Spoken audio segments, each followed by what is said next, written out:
Very good morning to everyone and welcome to today's session. आज का हमारा topic है on understanding spinal cord injuries.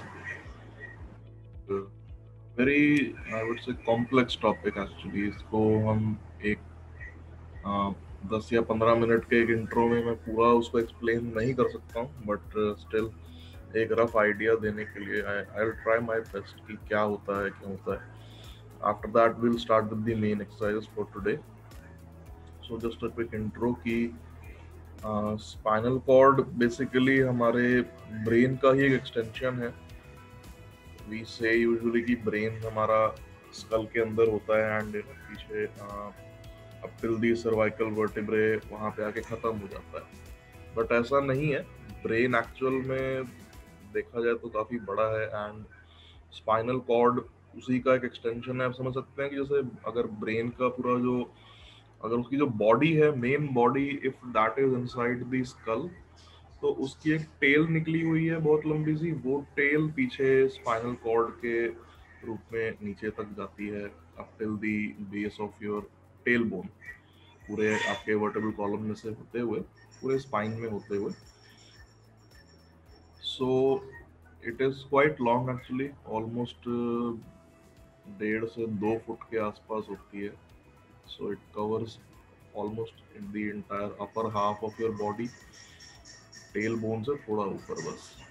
Tail bone में ऐसा कोई नर्व्स नहीं होती हैं या वहां पर स्पाइनल कॉर्ड नहीं जाती है, उससे थोड़ी ऊपर ही खत्म हो जाती है।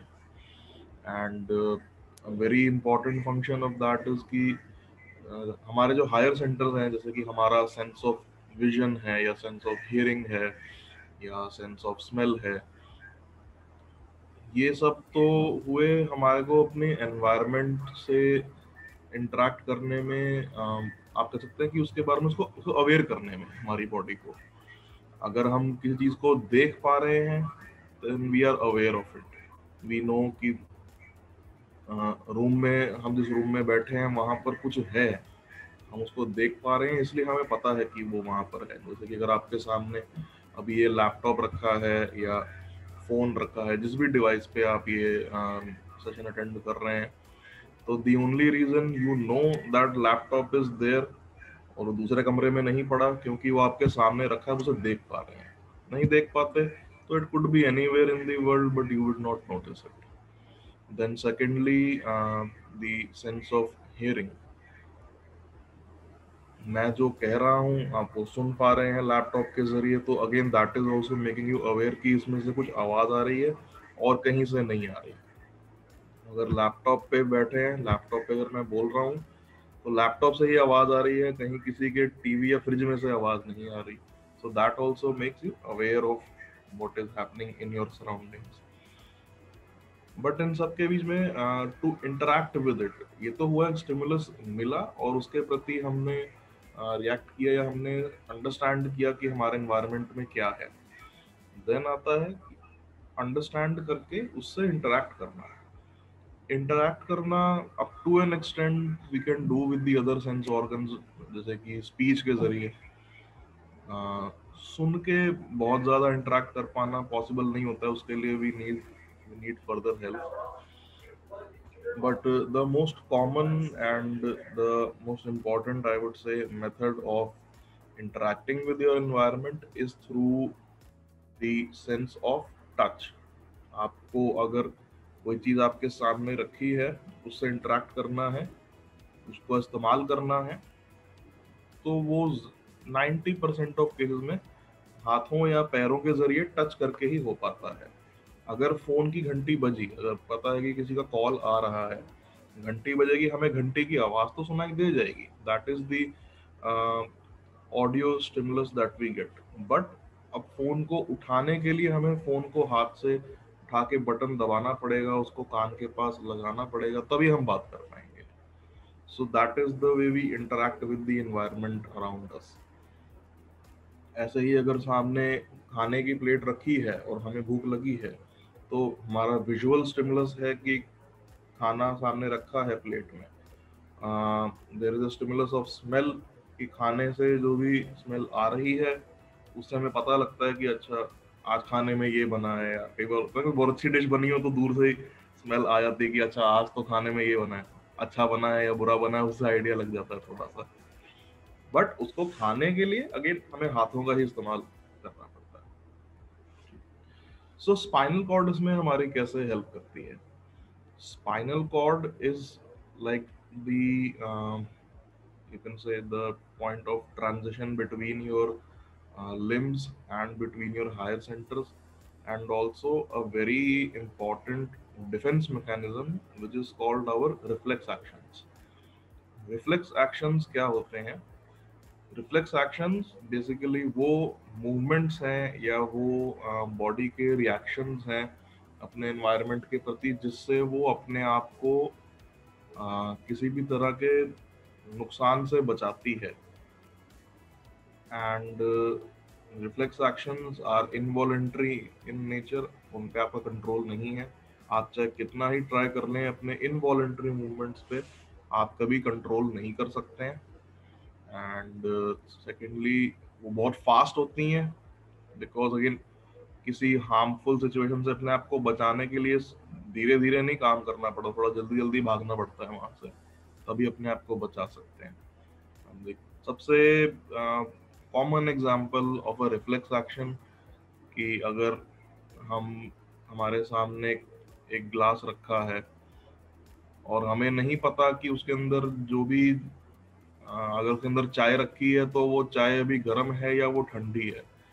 वुड से कि चाय अगर गर्म है तो उसमें हल्का हल्का धुआं सा उठ रहा होगा, बट मे बी लेट से कि हमारा ध्यान नहीं गया, अब हम सामने बैठ के सेशन देख रहे हैं, किसी ने आकर चाय रखी, हमने देखा नहीं, हमने स्क्रीन की ओर देखते हुए कप को ऐसे उठा लिया और कप बड़ा ही गर्म बहुत ही खौलता हुआ है।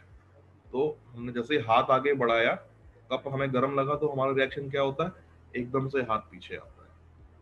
तो ये हमारा रिफ्लेक्स एक्शन है, हमारे हाथ से स्टिमुलस गया towards our spinal cord, not towards our brain. In this case this is where the spinal cord comes into play, कि यहाँ पे आके ब्रेन तक मैसेज पहुंचने का, उसको इंटरप्रेट करने का टाइम नहीं है, उतनी देर में तो हाथ जल जाएगा। तो स्पाइनल कॉर्ड कहता है कि नहीं, हाथ को एकदम से पीछे नहीं। So that is how the spinal cord sort of protects us from the external environment. हाथों के जरिए, पैरों के जरिए या किसी भी स्टिमुलस के जरिए हमें चोट लगने से बचाता है वो। रिफ्लेक्सेस वैसे तो हमारे बाय बर्थ, जब से हम पैदा होते तभी से बने होते हैं, डेवलप होते हैं, but a lot of the reflexes we develop over time as a baby grows up, तो समय के साथ वो सीख जाता है चीजें।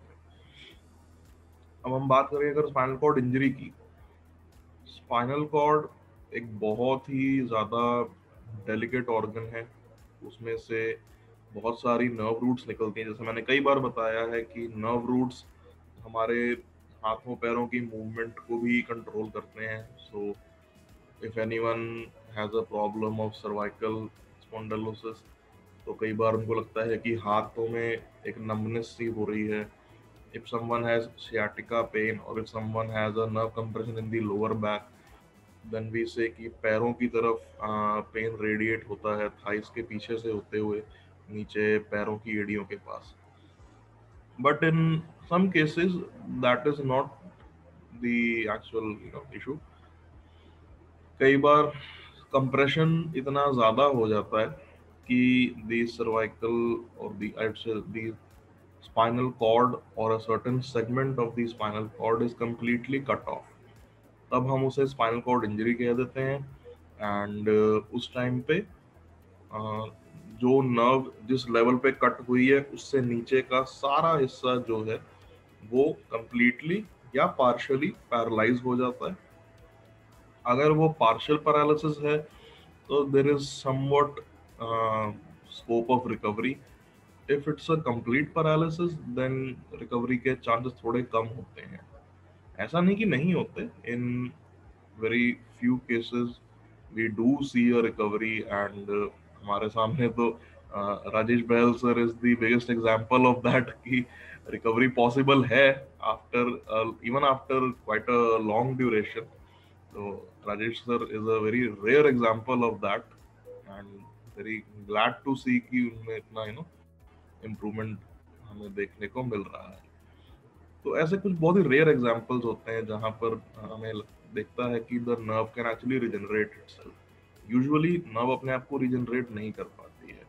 हम जितने न्यूरॉन्स लेके पैदा हुए थे उतनों पे ही हमें अपनी सारी जिंदगी बितानी पड़ती है। And if the neurons are like if the spinal cord is affected around the region of the neck, around the cervical region, तो पूरी बॉडी ही एक तरह से पैरालाइज हो जाती है। अगर लोअर बैक के पास अफेक्टेड होते हैं तो ज्यादातर the lower limbs are affected and may be the upper part of your abdomen, basically नाभि से नीचे का जितना भी एरिया है वो पैरालाइज हो जाता है इस केस में। So how to recover from that, and how to rehabilitate a person back to normal life. So before we start today's exercise, we'll start them in just another minute. कि जो recovery का process है वो बहुत लंबा है और बहुत आई वुड से कि फ्रस्ट्रेटिंग है। एंड कई बार लगता है कि थोड़ी थोड़ी इम्प्रूवमेंट हो रही है, देन लगता है कि इम्प्रूवमेंट वापस कहीं नीचे तो नहीं, डिप्रूवमेंट में तो नहीं कन्वर्ट हो रही। So it takes a very long time for the patient and for the doctor as well to rehabilitate that person back to normal life. Timing का इसमें बहुत इम्पोर्टेंट रोल है। जब जब इंजरी होती है जिस टाइम पे, तब से coming back to the hospital and getting the treatment done, जितना उसको लोग डिले करते जाते हैं उतना वो फिर उनके लिए मुश्किल हो जाता है। We say that within the first 72 hours of the injury, due to any reason, कई बार हमें पता भी नहीं लगता कि स्पाइनल कॉर्ड में इंजरी हुई है, और हल्का सा कहीं पे पैर फिसला या कुछ कहीं पे किनारा टेबल का चेयर का या कुछ लग गया पीठ पे, या कहीं अगर सीढ़ियों से गिरे, कई बार सीढ़ी स्टेयर्स का किनारा थोड़ा पॉइंटेड होता है, कई बार वो भी पीछे बैक पे टच हो जाता है, काफी जोर से टच होता है। तो उस केस में लोगों का कई बार ध्यान नहीं जाता, because it might be a partial compression which may turn into a full fledged spinal cord injury if within the next 72 hours अगर वो डॉक्टर के पास ना जाए, उससे काफी नुकसान हो सकता है उस टाइम पे। But in most of the cases people do reach the hospitals and they get the treatment done, but जहाँ नहीं हो पाता वहाँ पे फिर काफी उनको दिक्कतें झेलनी पड़ती हैं। But again like I said कि in a few rare cases people do get better. अगर नहीं तो एक 50% रिकवरी के साथ भी using some certain supportive devices, चाहे वॉकर के सहारे हो चाहे कोई ब्रेस पहना के हो, somehow वी ट्राई कि हम उनको एक अपना जो भी डेली एक्टिविटीज है उसमें थोड़ा बहुत हम उन्हें सपोर्ट कर पाए। बाकी एक्सरसाइज के जरिए, फिजिकल थेरेपी के जरिए, कई बार इलेक्ट्रिकल स्टिमुलेशन के जरिए वी ट्राई कि हम जो नर्व्स हैं उनको दोबारा से ठीक कर पाए। So coming to the main exercises now for today. सो कुछ एक्सरसाइजेज आज इसमें हम स्पाइनल कॉर्ड से रिलेटेड भी करेंगे, but first will start with the left warm up. सो आप प्लीज पीछे हो जाइए, थोड़ा सा चेयर्स को पीछे कर लीजिए and try not to take the support of the back rest. अच्छे से सीधे होके बैठ जाएंगे, दोनों हाथ आगे ले आएंगे इस तरह एंड हाथों को चलाएंगे।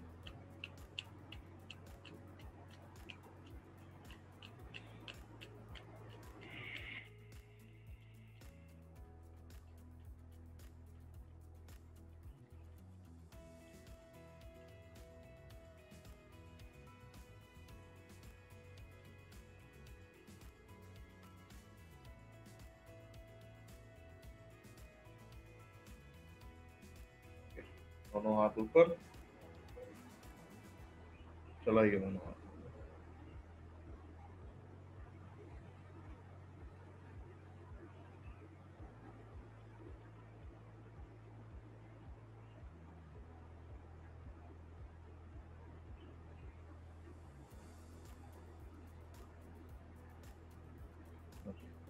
हाथ नीचे। सो जैसे हम बात कर रहे थे स्पाइनल कॉर्ड इंजरी के बारे में, so will do the exercises for that also. And her spine के इंडिविजुअल सेगमेंट को स्ट्रेच करते हुए, उसको थोड़ा सा मूव करते हुए कैसे एक्सरसाइज करनी है, that will see today. So first will start with the cervical region, of course the most I would से डेलिकेट वन, क्योंकि ये एकदम ब्रेन के बिल्कुल नज़दीक है।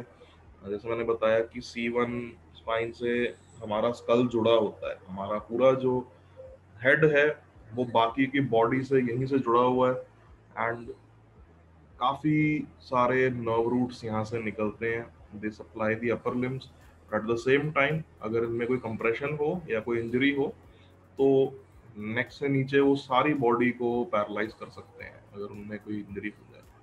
सो how to stretch this area and how to relieve the nerve roots from their position. तो सबसे पहले तो सीधे होके बैठिएगा ठीक से, okay. With one hand opposite side के कान से जस्ट थोड़ा सा ऊपर रखेंगे हाथों को, सामने की ओर देखते हुए। आंखें खुली रखनी है, आंखें बंद नहीं करनी। एंड धीरे से टिल्ट करेंगे ऑपोजिट साइड में सिर को।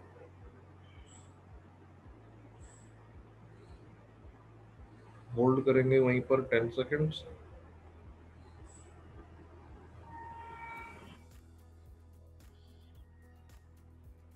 ऑपोजिट साइड से भी टिल्ट करिए। ध्यान रखिए कि chin should be in the front and सिर को ऐसे नहीं करना है, डोंट डू दिस मूवमेंट। ऐसे रखिए सामने की तरफ।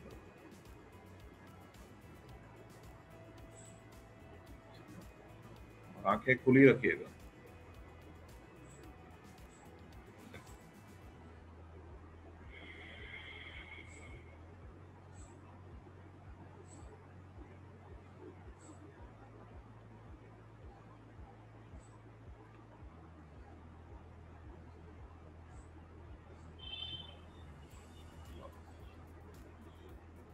एक बार और ऑपोजिट साइड से।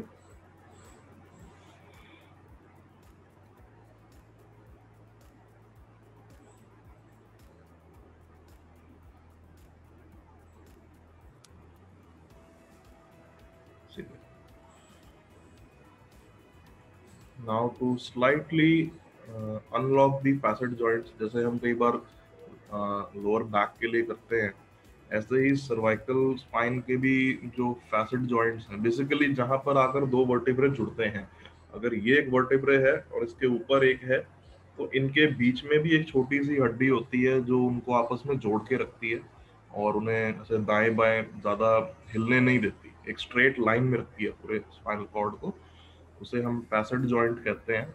एंड कई बार जब हम स्पेशली सुबह के टाइम में जब हम सो के उठते हैं, तो the entire spine since it was almost immobile throughout the night when we were sleeping, तो वो अपनी जगह पे लॉक हो जाती है कि इसी मूवमेंट में अब ये रहेगी, इसी पोजीशन में अब ये रहेगी। एंड अगर हमें इसको ज़्यादा स्ट्रेच करना है या हमें थोड़ी स्पाइन की रेंज को इम्प्रूव करना है, तो we need to unlock this joint also.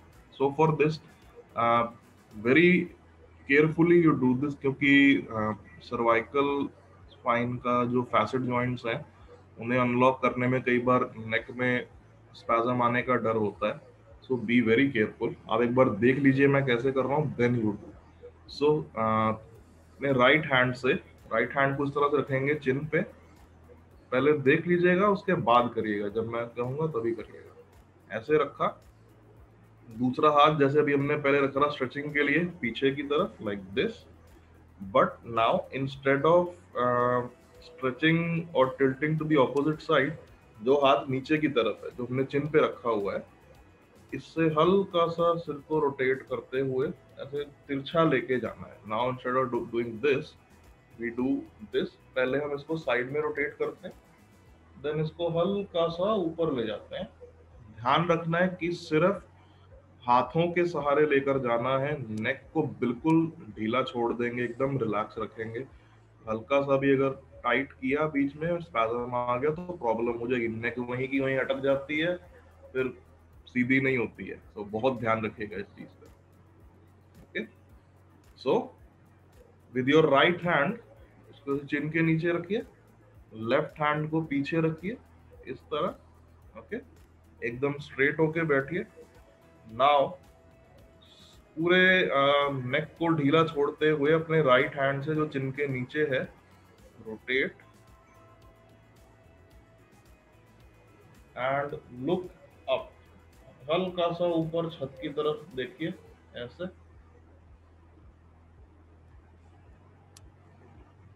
And वापस।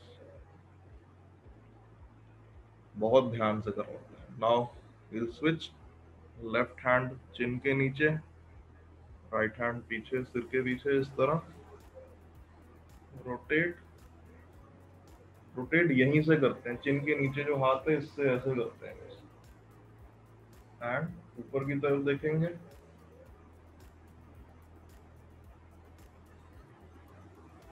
वापस।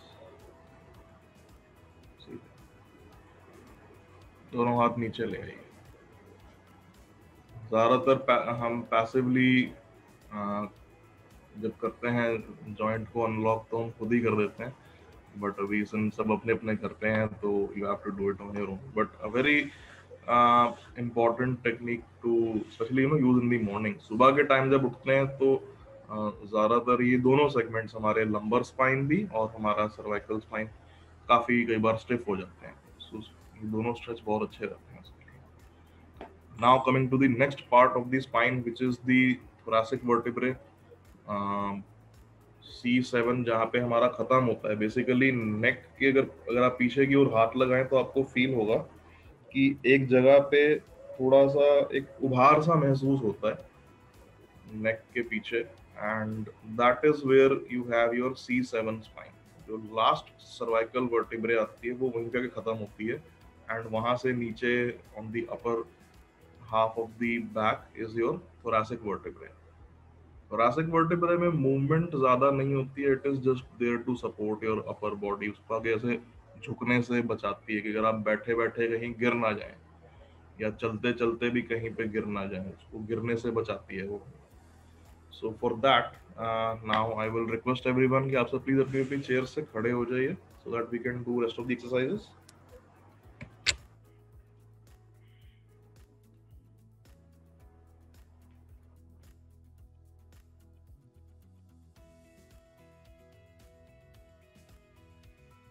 So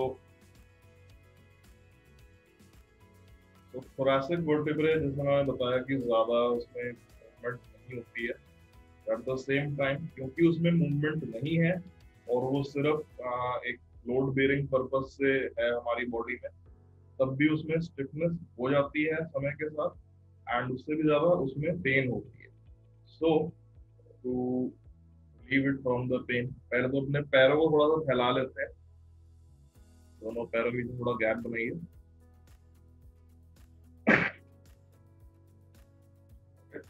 दोनों हाथों को ज्वाइन कर लीजिए इस तरह से, एल्बो एकदम सीधी रखेंगे, आपको ऊपर ले जाएंगे, and will tilt towards the left side,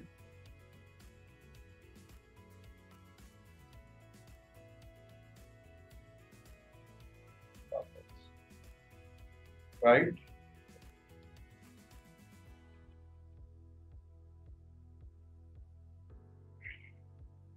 left,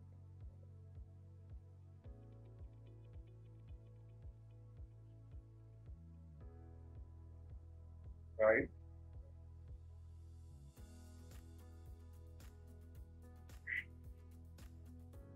left,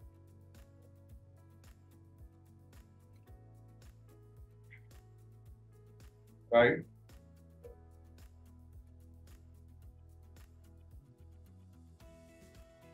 left,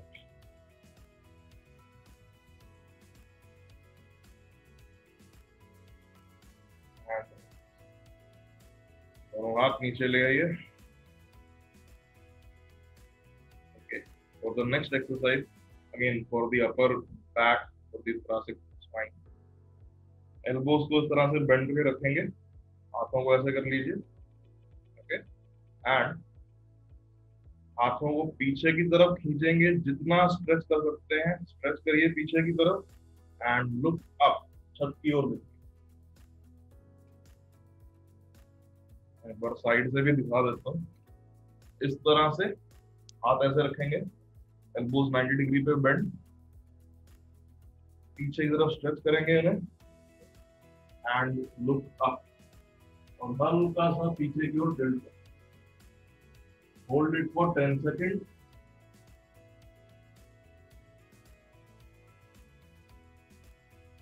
okay, एक बार और ट्राई करेंगे, एल्बोज पीछे, ऊपर की तरफ देखिए, छत की तरफ, एंड पीछे को टिल्ट करिए, आंखें खुली रखिएगा, अगर ऊपर देखते हुए आंखें बंद करी, पीछे को टिल्ट किए तो पीछे ही गिर जाएंगे। Please do not let that happen to you.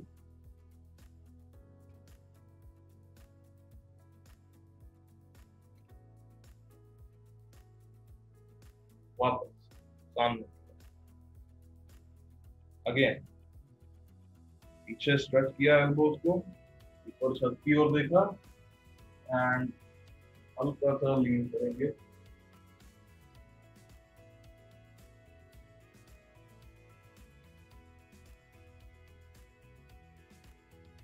वापस सामने, दोनों हाथ नीचे लिए। तो ये तो हुई एक्सरसाइज thoracic vertebrae के लिए। Now coming to the lumbar spine, again a very important and a very delicate part of the spinal cord।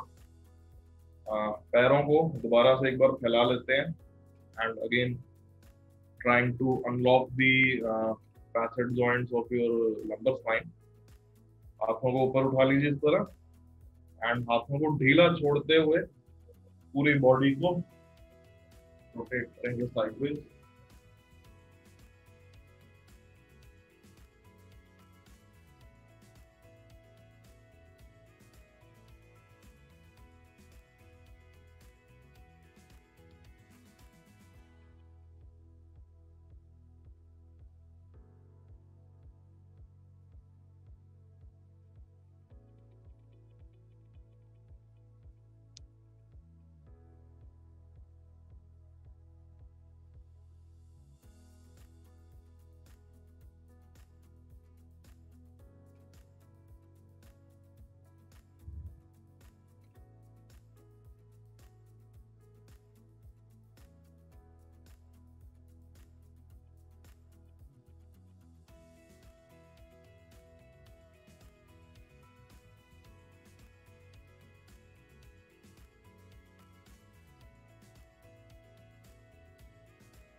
हाथ नीचे,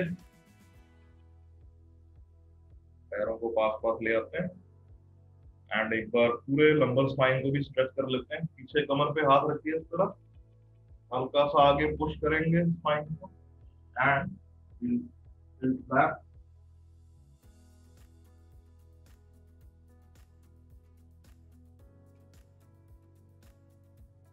वापस सीधे हो जाए। जितना आपसे टिल्ट किया जाए, जितना आपकी स्पाइन आपको अलाउ करती है उतना ही कीजिए, ज्यादा नहीं करने की जरूरत। अपनी फ्लेक्सिबिलिटी का खुद ही ध्यान रखिए। हमें प्रैक्टिस है इसलिए हम ज्यादा भी पीछे बेंड हो सकते हैं, बट आप जितना कर सकते हैं, जितनी आपकी रेंज आपको अलाउ करती है आपकी स्पाइन, उतना ही करिएगा, उससे ज्यादा मत करिएगा। ओके, अगेन पीछे की तरफ,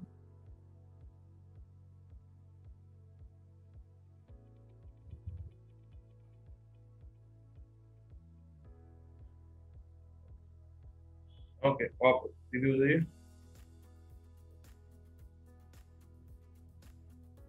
okay, for the next one again पैरों को फैला लेते हैं अच्छे से।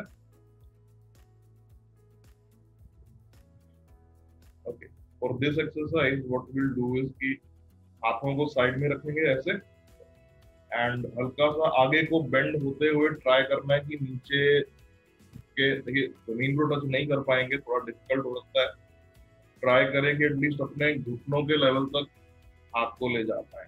And also make sure that if anyone has a chronic back pain, काफी समय से अगर चलता है, अगर कोई रिसेंट बैक पेन भी है तो ये एक्सरसाइज मत करिएगा, you can skip this one, कोई नुकसान नहीं है skip करने। It is better to not do the exercise than to do the wrong exercise. Okay, so दोनों हाथों को ऐसे हल्का सा आगे को बेंड करेंगे, very slowly, and this right left. And also try करें कि घुटने सीधे रहे, नीचे की ओर बेंड करते हुए घुटना बेंड नहीं होना चाहिए, घुटने सीधे रहे तो ज्यादा अच्छा है। एंड इसीलिए मैं कह रहा हूँ कि वो आपको थोड़ा डिफिकल्ट लगेगा, घुटने बेंड करके ही जमीन टच करना बड़ा आसान है, but with your knees extended it is slightly difficult. So just to avoid any injury, आप सिर्फ घुटने तक अपना हाथ लाइए, नी कैप पे टच किया एंड वापस ऊपर ले आए। ओके, ऐसे left right left right left right left right left right left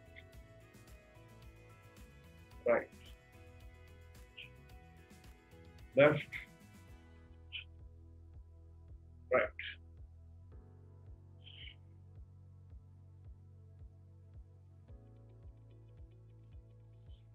okay, दोनों हाथ नीचे, पैरों को आपको सेंटर में,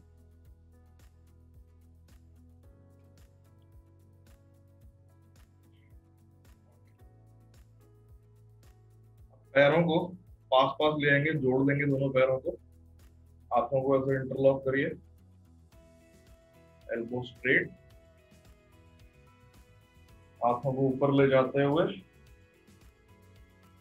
पूरे बॉडी को ऊपर की तरफ स्ट्रेच करिए अच्छे से, जितना स्ट्रेच कर सकते हैं। And also try to stand on your toes if possible, अगर लगे नहीं पॉसिबल है, गिरने का डर है, तो मत करिए।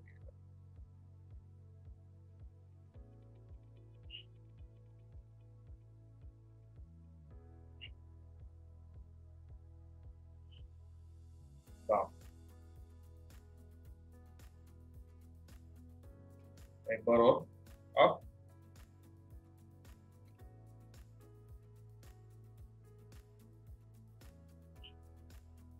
ऊपर की ओर स्ट्रेच करिए पूरे शरीर को,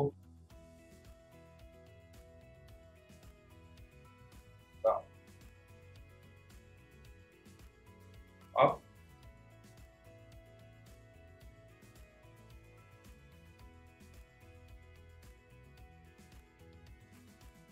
स्ट्रेच करिए and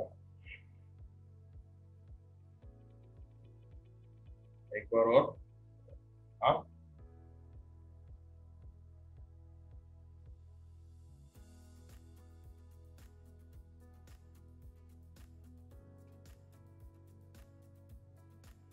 and down, relax.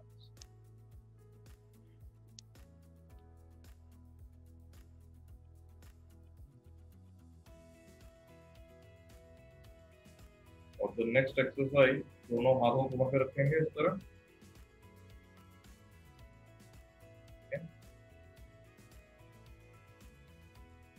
And पैर को बस तिरछा करते हुए सामने की ओर उठाएंगे, लाइक दिस।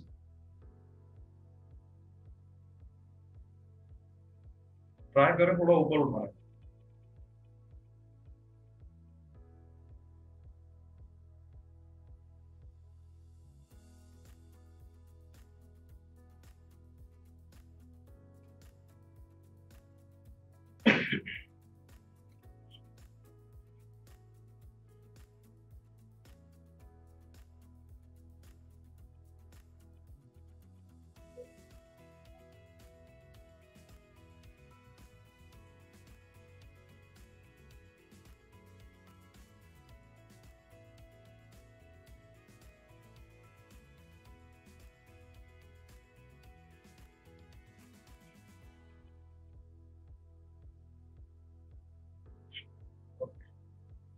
रिलैक्स, रुक जाइए, पैर नीचे करिए।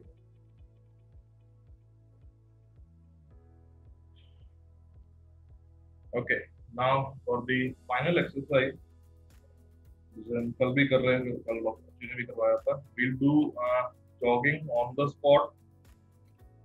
सो अगेन, हाथों को ऐसे रखते हुए पैरों को चलाएंगे, एंड ज्यादा स्पीड से मत करिएगा।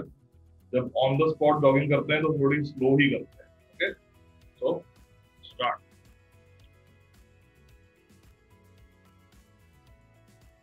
सिर्फ पैरों का मूवमेंट होता है, वो भी बहुत हल्का हल्का होता है। Most of your upper body does not move much.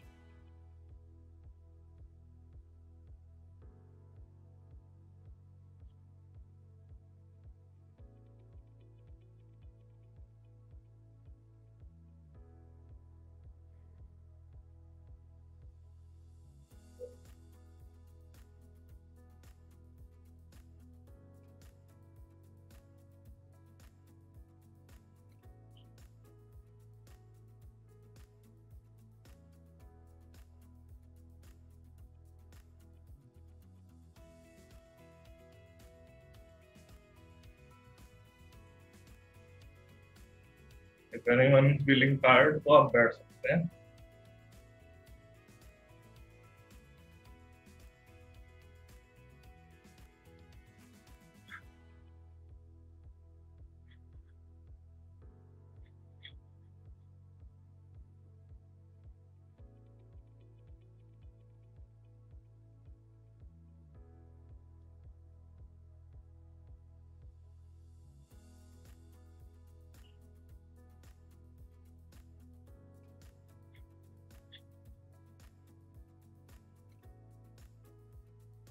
Okay, relax, रुक जाइए,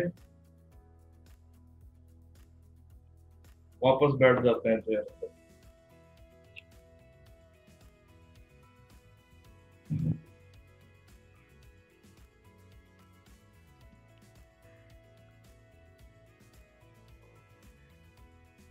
अपने माइक्स आप ऑन कर सकते हैं। If anyone has any questions तो आप पूछ सकते हैं। These were all the exercises for today.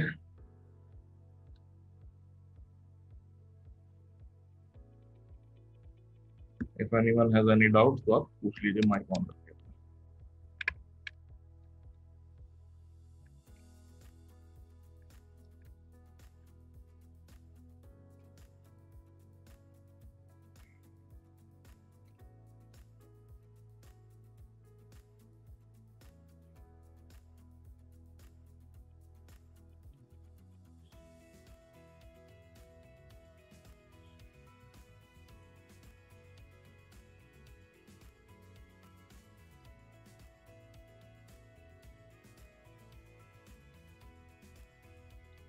Okay, unmute का बटन मैंने ही दबाया हुआ था, सॉरी, आई आल्सो फॉरगॉट की। अनुराग, जी जी जी, अब हो गया। I was not knowing one thing कि whenever we get hurt or that first it goes to spinal cord only. सब वॉइस नहीं आ रही है।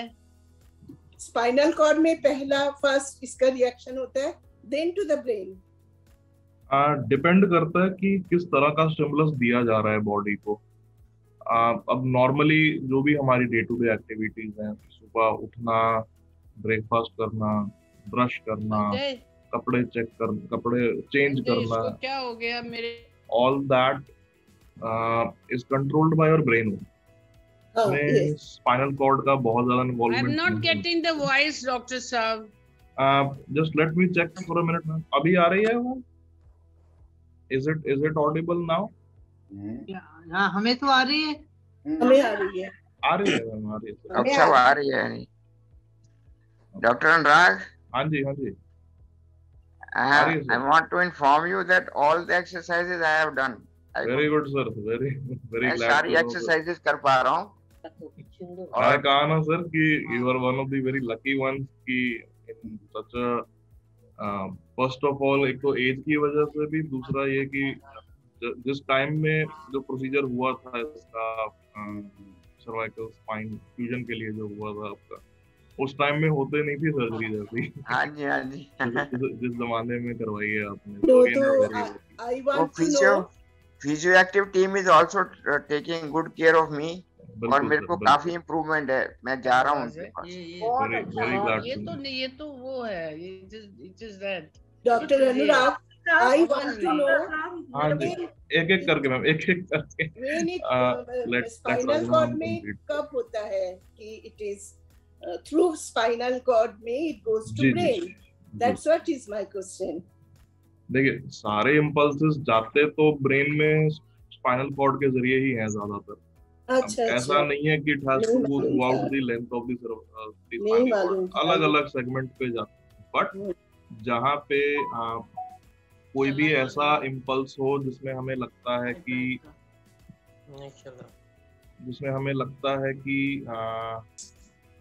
कोई बॉडी को नुकसान हो सकता है किसी चीज से। जैसे मैंने एग्जांपल दिया कि चाय का कप रखा है, आपने देखा नहीं और चाय का कप बहुत गर्म था और एकदम से हाथ पीछे हो गया, वो उसका इम्पल्स ब्रेन तक नहीं जाता। It is done almost involuntary.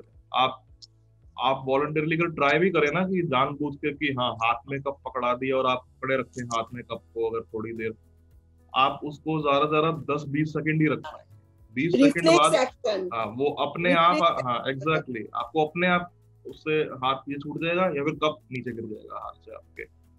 आपको आपके मसल ज्यादा देर उसको पकड़ने ही नहीं देंगे, उनको पता है कि पकड़े रहेंगे तो हाथ जल सकता है। ऐसे ही कई लोगों को जैसे इंजेक्शन बड़ा डर लगता है, कई लोग कहते हैं हमें इंजेक्शन नहीं लगवाना, उन्हें डर लगता है। तो उसमें भी बॉडी का रिफ्लेक्स क्या होता है कि अगर डॉक्टर इंजेक्शन लगा रहा है, वो इंजेक्शन को देख रहे हैं तो वो उससे थोड़ा सा ऐसे दूर हो जाते हैं कि नहीं लगाना, नहीं। तो वो भी बॉडी का रिफ्लेक्स होता है कि उसको पता है कि नीडल है, चुभेगी तो दर्द होगा। बॉडी नोज, उसमें कोई ब्रेन का इन्वॉल्वमेंट नहीं होता। स्पाइनल कॉर्ड अपने आप बॉडी को हल्का सा इंजेक्शन से दूर करने का ट्राई करते हैं कि उस पर लगे ना। ऐसे ही अगर और एग्जांपल कोई लें, अगर आप जैसे जो हमें स्कूल में सिखाया था कि अगर आप गार्डन में चल रहे हैं, गार्डन में अगर एक रोज का पौधा लगा हुआ है, उस पे रोज का फूल लगा हुआ है, आपको अच्छा लगा, आप कहते हैं कि ये फ्लावर को तोड़ते हैं या सूंघ के देखते हैं कि स्मेल कैसी आ रही है इसमें से। जैसे उसकी अब स्टेम में उसके भी कांटे होते हैं, रोज के भी, आपको नहीं पता लगा, आपने हाथ लगाया, कांटा चुभा, एकदम से हाथ पीछे आ जाएगा। That is again a defence mechanism. So ऐसी जितनी भी मूवमेंट्स हैं, ऐसे ही एक बड़ा कॉमन एक एग्जांपल है जब हम गिरते हैं। मैंने कई बार जैसे बताया कि अगर if God forbid someone ever slips and falls, तो कभी भी सामने की तरफ मुंह के बल नहीं गिरना हो, पीछे की तरफ अगर गिरे, fall on the back of your head. ऐसा नहीं कि वो कोई बहुत अच्छा एक्सपीरियंस है, वो भी बड़ा पेनफुल है और बहुत नुकसानदायक है, but when compared to the front of your body it is slightly less harm. So body की टेंडेंसी क्या होती है कि जब पैर स्लिप होता है हमारा कहीं पे, तो हम हमेशा अपने पीठ के बल गिरते हैं, हम आगे की ओर बहुत रेयर ही गिरते हैं। आगे की तरफ ज्यादातर बॉडी हमारी फॉल करती है तब जब बच्चा चलना सीख रहा होता है, उस टाइम पे। और तब भी अगर आप आगे की ओर भी गिरेंगे किसी वजह से, अगर God forbid if that ever happens, तो बॉडी का रिफ्लेक्स क्या होता है, हमारे हाथ आगे आ जाते हैं हम अपने आप को गिरने से बचाने के लिए।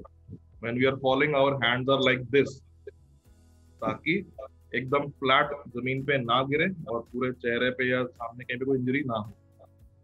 थोड़ा इम्पैक्ट को कम करने के लिए हाथ हमारे अपने आप आगे आ जाते हैं। ऐसे ही पीछे भी, पीछे की ओर जब हम गिरते हैं तो हमारा सिर ऐसे हो जाता है, हमारी पूरी spine, our neck sort of curves forward, ताकि सिर के पीछे भी ज्यादा कोई ब्रेन डैमेज ना हो। तो ये बॉडी के बहुत सारे रिफ्लेक्सेस हैं। Our entire nervous system has slightly more than 50 reflexes that are currently known to us. जो unknown है वो तो पता नहीं कितनी और होंगी अभी। डॉक्टर साहब जी, हाँ जी। मेरे को 2-3 क्वेश्चन है। एक तो मैं जो बेंडिंग जो है आपने करवाया वो तो मैं किया नहीं, क्योंकि मेरे बच्चे का प्लास्टिक जो ऑपरेशन हुई थी। हाँ, तो वो वाली एक्सरसाइज आपके लिए है भी नहीं। और अच्छा करा अगर आपने अवॉइड करी तो। मैंने अवॉइड किया है। You did the right thing. बाकी तो मेरा को कोई वैसा प्रॉब्लम नहीं है, कभी कभी थोड़ा पेन होता है पेन, जी। एक बात है, एक इंसिडेंट हुआ था, मेरा हस्बैंड जब वर्ल्ड बैंक में के काम के लिए टर्की जा रहे थे, तो उसको 2-3 दिन पहले ही उनको सिर में दर्द हो रहा था, घर में बोल रहा था दर्द है, तो यूज्ड टू गिव हिम टाइनोलॉल, उधर का जो पेन किलर है। देन उन्होंने अपने वर्ल्ड बैंक के स्टाफ को बोला आप चले जाइए, मैं 2 दिन बाद आऊंगी। तो फिर उन्होंने जब गया प्लेन में जब गया ना, तो उनको ना वो बहुत ही ज्यादा पैरालिटिकल अटैक के जैसे हुआ, ग्लास हाथ से गिर गया, it was out of his control. फिर इन्होंने सबने सोचा कि ही इज ड्रंक, तो वो पैसेंजर सोच रहा कि ये आप फिर ওটা পরে হয়েছে তারপরে फिर उनको एयरपोर्ट से ऐसा करके जा रहे थे, तो जो भी सब स्टाफ ठहरे थे उनको रिसीव करने, सब बोल रहे कि ये कितना ड्रंक हुआ है, ये चल ही नहीं पा रहे। तो फिर इन्होंने ना बाद में इन लोग देखा कि गाड़ी में भी इनको इजमीर बोल के एक जगह में जाना था, कोई मिल, टेक्सटाइल मिल दे, तो उतना रास्ता में भी इनको तबीयत और भी आउट ऑफ कंट्रोल हो गया। तो इन्होंने सीधा उनको उधर नहीं लेके गया, हॉस्पिटल ले गए तब। वो दैट वाज ओके, चुप करते बोलते, that was a very good decision from their staff. So doctors ने उन्होंने बोला है कि जो न्यूरो सर्जन है, बोले he has only 3 hours left. First इनका आंख जाएगा, फिर स्पीच जाएगा, फिर इनका पैरालिटिक तो ऑलरेडी है, तो you have to get operated within 3 hours. So if you want to call your relatives or तो मैं Washington में थी, so I said no, he said no, if I'm alive I will call her myself, but I don't want to give her information, any message that उनको भी office से भी बता दिया कि इनको मत बताइए, she is alone there। तो उसके बाद जब उनको ऑपरेशन किया तो देखा एकदम ब्राउन खून निकला, मतलब it was a old blood clot बन जाते हैं। हाँ, ओल्ड फॉल, मतलब काफी दिन से पहले हुआ, लेकिन एयर प्रेशर में वो और भी ज्यादा वो कर ले। वो जब फ्लाइट में गए हैं ना, ड्यू टू प्रेशर वेरिएशन, वो जो क्लॉट बनता है वो कहीं से लीक हो गया हो, बहुत ज्यादा प्रेशर में ना निकल हो जाता है। ये एरोप्लेन्स में ये काफी कॉमन होती है ये। नहीं गिर पड़े थे। फिर इन्होंने बोला कि मैं एयरपोर्ट में जब वो लगेज ले रही थी, तो वो ट्रॉली हिल गया और मैं गिर पड़ी। तो उन्होंने इसको ज्यादा वो नहीं किया था, थोड़ा सा गिर गया, बल्कि he was feeling very embarrassed कि सब देख रहा है कि मैं, लोगों का ध्यान नहीं जाता एक्चुअली में होता क्या है। अभी इस सवाल का जवाब ना सर ने पीछे से खुद ही दे दिया अभी थोड़ी देर पहले। Subdural haematoma, it is basically an internal brain में जब ब्लीडिंग होती है when the blood starts to leak out of the cranial cavity, तब हम उसे हेमाटोमा कहते हैं। So he was 1 month there in Turkey, और मैं भी फिर बाद में मैं जब इन्होंने ठीक हुआ मेरे को बताया।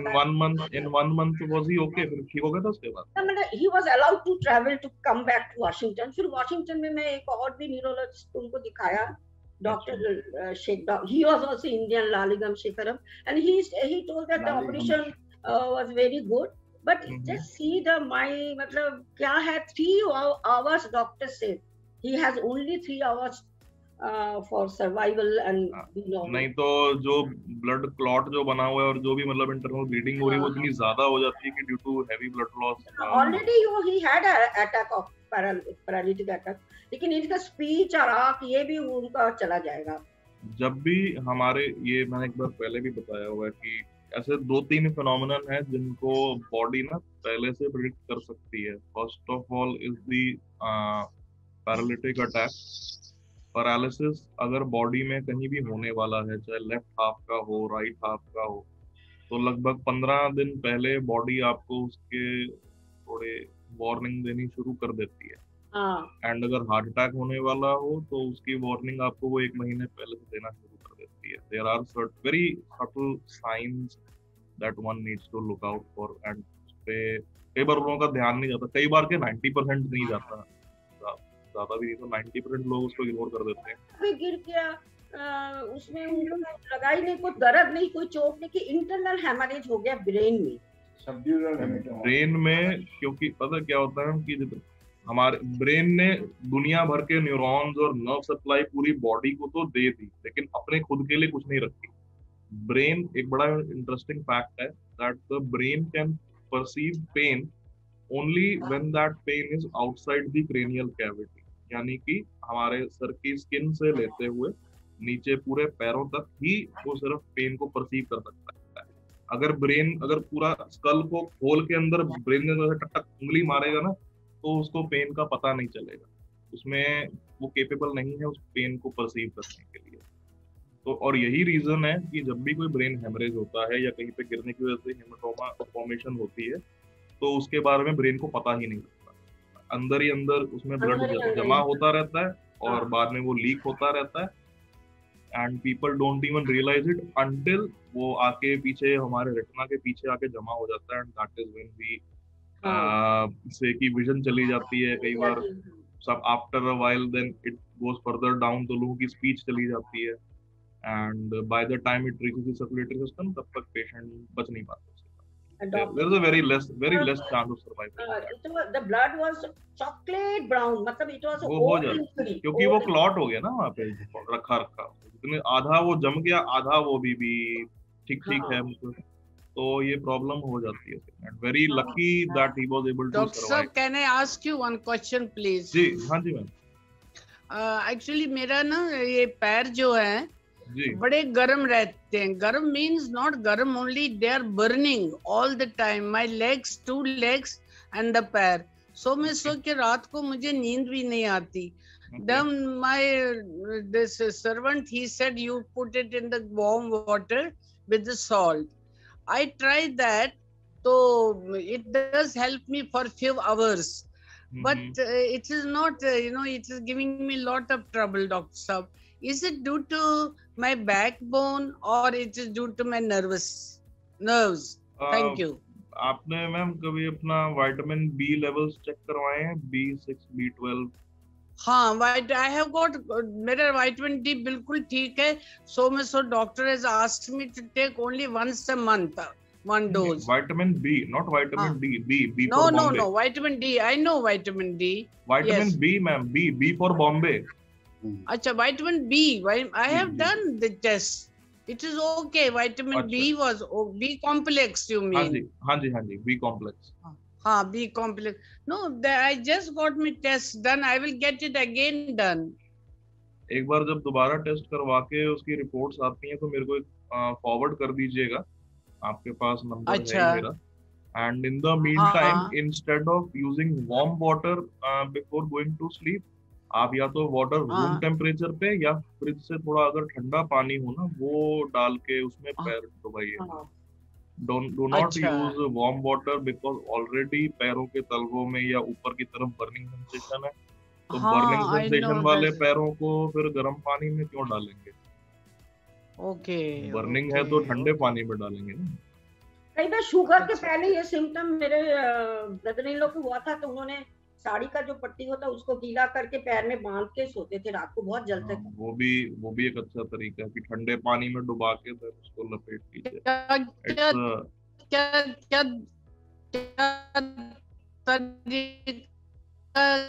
वॉइस ब्रेक हो रही है कृष्णा जी, मैं आपको फोन करके बता दूंगी आज। अच्छा, ठीक है। एक ठंडे पानी में एक लंबा कपड़ा या चुन्नी कुछ भी डुबा के उसको पैर पे लपेट लेते हैं। That is the alternative for using cold water bucket. Alright, दोनों में से any method you can apply, but हाँ, जब आपकी रिपोर्ट्स एक बार आ जाए तो प्लीज डू फॉरवर्ड देम। अच्छा, बी कॉम्प्लेक्स का I will get it done. I will just see. Okay, thank you so much. Okay, thank you.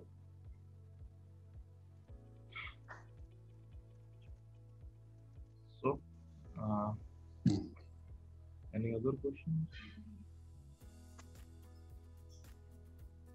Doctor Anurag, किसी का क्वेश्चन नहीं है किसी का भी, तो मैं पूछना चाह रही हूँ। जी नहीं, मेरा पूछिए। नहीं, सबका इम्पोर्टेंट रहता है इसलिए। बिल्कुल सभी का इम्पोर्टेंट है। नहीं, कल मैं मेरे भाई की बहू फिजियोथेरेपिस्ट है, कल हम मायके गए तो वो मुझे ये आर्म का पेन का बताई। मेरा शोल्डर का प्रॉब्लम निकला। क्या प्रॉब्लम निकला उन्होंने ये बताया? स्टिफ हो गया वो। ओके, तो उसके लिए उन्होंने क्या आज जो बताई है अपनी आपने जो एक्सरसाइज बताई ना, उसमें 2-3 एक्सरसाइज वो बताई सेम। अच्छा, और वो फिजियो टेप लगाई, वो काइनेसियो टेप, हाँ, रेड कलर की या ब्लू से कलर की एक आती है। हाँ, ये फर्स्ट टाइम देखे हम, पहले व्हाइट लगाते थे। वो अलग अलग कलर्स की आती, कलर से फर्क नहीं पड़ता है ज्यादा। ये बोली अभी ये है बोल के ये लगाई, तो ये फर्स्ट टाइम देखे। अब सारे लोग थे तो मैं पूछी नहीं, आपसे पूछ रही हूँ। ये टेप नहीं लगा सकते बोली? हाँ जी, घर में हम सेल्फ नहीं लगा सकते? नहीं, आपको लगानी नहीं आएगी, कैसे लगाना? नहीं, हम ही लगा सकते हैं। वो तो पॉसिबल ये सिंपल टेप, ये कोई टेप सेलो टेप नहीं है ना कि जहाँ नहीं वो ठीक है, ऐसा नहीं होता। लेकिन घर में दूसरा पर्सन भी नहीं लगा सकता है? नहीं, बिकॉज अगर हल्की सी भी गलत लग गई तो उसका फिर जितना जो फायदा होना था वो उल्टा और नुकसान कर देगा। हाँ। It is basically there to relocate your joint back to its normal position. हल्का सा भी उसने इधर का उधर कर दिया तो फिर बड़ी प्रॉब्लम हो जाती है उसकी वजह से। And also specially for the shoulder joint, जहाँ पे वो लगाते हैं, आपके एक्सिलरी नर्व यहीं से निकलती हुई पूरी नहीं, बैक में लगाई वो कॉलर बोन के थोड़ा पीछे की तरफ, नेक के नीचे थोड़ा। अच्छा, हाँ, वो जहाँ उन्होंने जैसे लेकिन लगाई वो जादू करा वो तो। वो जादूगर, अब मैं क्या कहूँ इस चीज में, जादूगर तो नहीं है, टेपिंग हमारे नहीं सही में हिस्सा है। जितना दर्द था, नहीं वो टेप और वो मसाज करके जो करे, आज कुछ नहीं हुआ कल से आज तक। Taping, kinesio taping is a very effective method in this. Tape से ज्यादातर जब मैं टेपिंग करता हूँ, although I tend to avoid it most of the time, but कोई अगर एथलीट्स आते हैं हमारे पास, कि मेरा स्पेशलाइजेशन स्पोर्ट्स इंजरी में है, तो आई डू कीप दैट, मेरे क्लिनिक पे मैंने रखी हुई है, पूरा एक रोल रखा हुआ है टेप का, एंड कभी कभार लगा भी देते हैं। वो बेसिकली पूरे जॉइंट को रिलोकेट करने के लिए होता है। टेप का कुछ घर का सॉल्यूशन नहीं? इसका अनफॉर्चुनेटली घर का कोई सॉल्यूशन, इसके लिए क्लिनिक पे ही जाना पड़ता है। और ये स्टिफ किस कारण से हो सकता है? स्टिफ होने के तो बहुत सारे कारण हैं, कई हजारों रीजंस हैं शोल्डर स्टिफ होने के, so one can not pin point कि किस कारण से हुआ होगा। आप डायबिटिक तो नहीं है? नहीं, टच वुड, कोई टैबलेट नहीं, कोई कुछ नहीं। एंड या तो जब वैक्सीन लगा ना उस टाइम पे हल्का सा वो लिगामेंट के ऊपर लग गया होगा कहीं पे, तो हो सकता है कि स्वेलिंग हो गई हो उस कारण से। There could be many reasons, again ma'am उसके पीछे शोल्डर में पेन या शोल्डर में स्टिफनेस होने के पीछे बहुत सारे कारण होते हैं।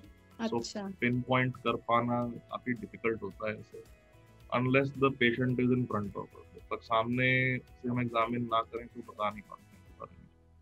नहीं, थोड़ा केयरफुली। मोस्ट लाइकली आपके केस में मैं कह सकता हूँ 90% 90 नहीं तो एटलीस्ट 80% आई एम श्योर कि वो जब वैक्सीन लगा होगा वो कहीं हल्का सा सिरिंज यहाँ का वहाँ लग गया होगा, इस वजह से जॉइंट में कई बार स्वेलिंग हो जाती है। अच्छा, बट ये कि वो टाइम के साथ ठीक भी हो जाती है। Doctor Anurag ji, thank you doctor. हम बोल रहे मोना नाम की लड़की औरत है, हम बोल रहे। हाँ जी, समझ गए, हम समझ गए, पहचान गए थे, आवाज से पहचान गए थे। अच्छा, हम ये कहना चाह रहे हैं, कैमरा तो ऑफ रखा हुआ है। हमने ऑफ करा है हुआ कैमरा, ऐसी शक्ल है नहीं दिखाने लायक। हमारी बड़ी अच्छी है, हमारी बड़ी अच्छी है जैसे जो हम दिखा दें। अच्छा क्वेश्चन पे कमिंग बैक टू पूछिए मैम, पूछिए। हमारा क्वेश्चन ये है, हाँ हमारा ये क्वेश्चन है कि साइटिका बताया ना डॉक्टर ने 1 महीना पहले, हमने वो जो दवाई खाई उससे जो भी रिएक्शन हुआ वो हमने नहीं, दवाई वाई सब बंद बिल्कुल, कोई 1 महीना हमने। लेकिन हम ये पूछना चाह रहे कि किसी दिन तो इतना तेज होता है जैसे कि क्या करे, उठा नहीं पा रहे पैर ये, और जल्दी मल के पैर मलते तब जाके, और कभी कभी है ही नहीं दर्द, बिल्कुल लग रहा है हम सोच रहे ठीक ही हो गया, और आज सवेरे तो बहुत हुआ, आता जाता रहता है। अच्छा, तुम्हारी वाली एक्सरसाइजेस करी हमने। अच्छा, with pain I did. Okay, यही हम कहना चाह रहे हैं कि क्या करे, हम दवा नहीं ले रहे, कोई दर्द की किसी चीज की मतलब दवा नहीं ले रहे। जिस टाइम पे पेन ज्यादा हो तो पेन किलर तो ले ही सकते हैं, that would not be too harmful, but stretching करते रहिए जैसे मैंने बताई थी, जो पैर पे कपड़ा लपेट के, वो रोज कर रहे हैं या नहीं, या वो भी बस जिस दिन पेन है उस दिन करते हैं? कौन सा क्या चीज? हैमस्ट्रिंग का जो स्ट्रेच बताया था ना मैंने, पैर पे कपड़ा या चुन्नी लपेट के, वो डेली करते हैं या? कर रहे हैं। अच्छा हाँ जी, तो वही हम कह रहे हैं, किसी दिन तो इतना तेज, आज तो बहुत, बिल्कुल उठ ही नहीं पा रहे थे जैसे बिस्तर पे, तो मगर अभी तो ठीक है, थोड़ा बेटर है। यही हम पूछ रहे थे क्यों ऐसा, अब ये कभी ऐसे ही रहेगा जिंदगी भर? हम तो दवा अब नहीं करेंगे चाहे कुछ हो जाए। मैंने अभी सेशन के पहले बताया था ना कि कोई भी जब न्यूरोलॉजिकल प्रॉब्लम होती है तो उसको बहुत टाइम लगता है ठीक होने में, उसके पीछे यही कारण है। क्या है कि देखिए, अगर कोई फ्रैक्चर होता है, सपोज करिए, फ्रैक्चर अपने आप जुड़ जाता है टाइम के साथ 2-4 महीने में। ऐसे ही अगर कोई मसल टियर होता है तो वो भी 2-3 महीने में वापस जुड़ जाता है मसल्स अपने आप को। They can suture, they can not suture exactly, but they can join themselves back. Neurons के केस में ये प्रॉब्लम होती है कि न्यूरॉन्स, जैसे मैंने भी बताया ना, कि जितने हम लेकर पैदा हुए थे उतने ही सारी जिंदगी हमें उन्हीं के साथ काटनी पड़ती है, और वो समय के साथ कम होते रहते हैं। As we age the neurons go down. देखिए, जाते जाते जाते जाते एट अ पॉइंट जब recovery becomes very slow and takes very long time. मैं ये नहीं कहूंगा कि आपको कितना समय लगेगा, कोई टाइम फ्रेम देना इस केस में won't be the right thing. The only thing that you can do is कि आप स्ट्रेचिंग करते रहिए, आप सिकाई करते रहिए। पेन किलर अगर लगे कि पेन ज्यादा है जिस दिन एक टैबलेट ले सकते हैं, कोई नुकसान नहीं है उसमें। कोई भी ऐसा मूवमेंट जिसमें आपको घुटने बेंड करने पड़े ज्यादा, या आपको सामने की ओर अपने आप को पूरा झुकाना पड़े, उसको अवॉइड करें। और कोई भी ऐसी मूवमेंट जिसमें आपको आधे घंटे से या उससे ऊपर खड़े रहना पड़ता है एक जगह पे, या फिर चलना पड़ता है, other than your morning walk के अलावा जितनी भी कोई ऐसी एक्टिविटीज है, अच्छा सुनो, थोड़ा सा अवॉइड करें। 25 मिनट रोज हम कर लीजिए, वॉक कंटिन्यू करिए, उसको नहीं छोड़ना। तो तब नहीं दुखता?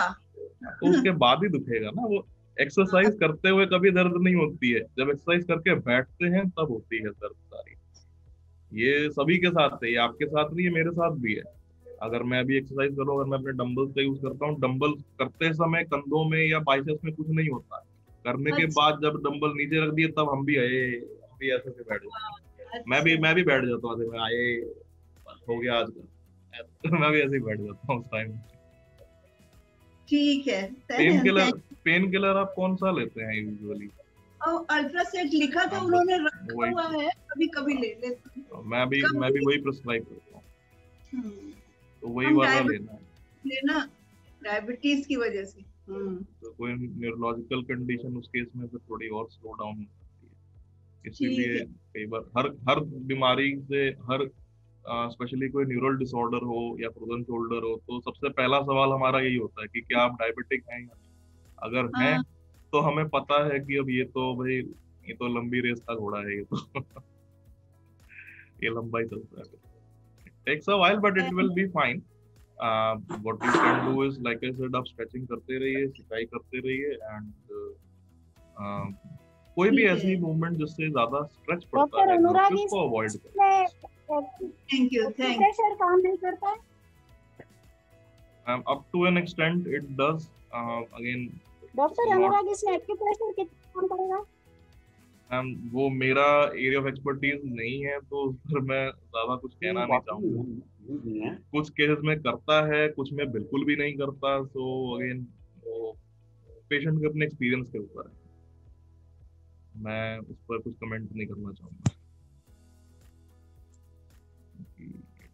Professionally it will be wrong to say कि किसका कितना इफेक्टिव है, कितना नहीं है, but we have seen patients जो कि ठीक हुए हैं उससे। Right, so we'll wind up the meeting for today. Thank you so much to everyone for joining in, and आप सबसे हम कल मिलेंगे फिजियो एक्टिव टीम के साथ, तो अपना ख्याल रखिएगा, stay safe and I will see you tomorrow, bye bye.